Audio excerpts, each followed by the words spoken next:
পার্বত্য চট্টগ্রামের যে শান্তি চুক্তি আওয়ামী লীগ তার প্রথম আমলে করেছিল, সেই শান্তি চুক্তির অমঙ্গল অকল্যাণজনক সিদ্ধান্ত ছিল একটা বাঙালি অবাঙালি বাঙালি পাহাড়ির মধ্যে বৈষম্য বিনির্মাণ করে তাদেরকে আলাদা জায়গায় নিয়ে বাঙালিদেরকে পার্বত্য চট্টগ্রাম থেকে বিচ্ছিন্ন করা।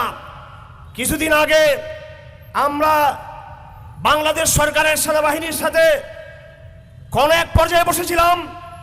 আমরা তাদেরকে বলতে চাচ্ছিলাম জিয়াউর রহমানের নীতিতে বাংলাদেশকে ফিরে যেতে হবে পার্বত্য চট্টগ্রামের সমাধানের জন্য। তারা আমাদেরকে বুঝাতে চাচ্ছেন না, সেটা সমাধান নয়।